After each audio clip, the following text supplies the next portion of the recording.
ಲೂಟಿಕೋರತನವಾದಂಥ ಯಾವ ಮೈಸೂರಿನ ಸೂರು ರೈತರಿಗೆ, ವಸತಿ ರೈತರಿಗೆ ಸಿಗಬೇಕಾಗಿತ್ತೋ ಆ ನಿವೇಶನಗಳು ಏನು ದರೋಡೆ ಆಯಿತು, ರಾಜ್ಯ ಕಂಡ ಬಹುದೊಡ್ಡ ಹಗರಣ ಮುಚ್ಚಿ ಹೋಗುವಂತ, ತನಿಖೆ ಹಳ್ಳ ಹಿಡಿಯುವಂತ ಸ್ಪಷ್ಟ ಸೂಚನೆಗಳು ಗೋಚರ ಆಗ್ತಾ ಇದೆ.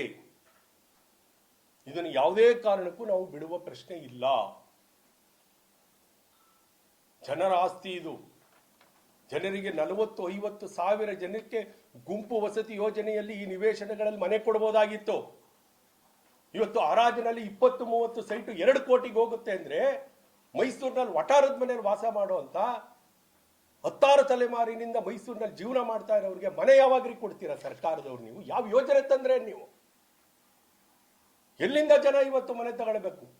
ಮಾಧ್ಯಮದವರು ಕೂಡ ನಾನು ಕೇಳ್ತೆ, ಎಷ್ಟು ಇವತ್ತು ನೀವು ಕಷ್ಟಪಟ್ಟು ಒಂದು ಸೊಸೈಟಿ ಮೂಲಕ ನಿವೇಶನಗಳು ತಗೊಂಡಿದ್ದೆ, ಉಳಿಸ್ಕೊಳಕ್ಕಾಗಿಲ್ಲ. ಎಷ್ಟೋ ಜನ ತಗೊಳಕ್ ಆಗದೇ ಇಲ್ಲ. ಲಂಚ ಬರದಿರುವ ಸರ್ಕಾರಿ ನೌಕರ ಕೂಡ ಇವತ್ತಿನ ಬೆಲೆಯಲ್ಲಿ ಒಂದು ನಿವೇಶನವನ್ನ ಕೊಡ್ಲಿಕ್ಕಾಗಲ್ಲ. ಖಾಸಗಿಯವರಾಗ್ಲಿ ಸರ್ಕಾರಿ ನೌಕರರು ಕೂಡ ತಗೊಳಕ್ಕಾಗದಿರೋ ಪರಿಸ್ಥಿತಿ ಇದೆ. ಅದು ಯಾವುದೋ ಒಂದು ಸೊಸೈಟಿ ಇದೆ ಅವ್ರದ್ದು. ಇದು ವಿಷಯಾಂತರ ಆಗ್ಬಾರ್ದು. ಪಾಪ ಸಾವಿರಾರು ಜನ ಕಟ್ಕೊಂಡಿದ್ದಾರೆ, ರಿಟೈರ್ಡ್ ಆದ್ರೂ ನಿವೇಶನ ಸಿಕ್ಕಿಲ್ಲ ಅವ್ರಿಗೆ ಆ ಗೌರ್ಮೆಂಟ್ ಹೌಸಿಂಗ್ ಸೊಸೈಟಿನಲ್ಲಿ. ಹಾ, ಈ ಮೂಡಾಯಿಂದ ಅಂತೂ ಮುಚ್ಚೆ ಹೋಯ್ತು. ಆರ್ಟಿ ನಗರ ಆದ್ಮೇಲೆ ಸೈಟೇ ಕೊಟ್ಟಿಲ್ಲ. ನೀವು ವಸತಿ ಮೈಸೂರಿನ ಬಡವರ ನಿವೇಶನ ರೈತರಿಗೆ ನಿವೇಶನ ಸೂರು ಒದಗಿಸುವುದು ಯಾವಾಗ ಅನ್ನುವುದನ್ನ ನಿಮ್ಮ ತವರು ಜಿಲ್ಲೆಯ ಮುಖ್ಯಮಂತ್ರಿ ಸಿದ್ದರಾಮಯ್ಯನವರೇ ನೀವು ಉತ್ತರ ಕೊಡಿ.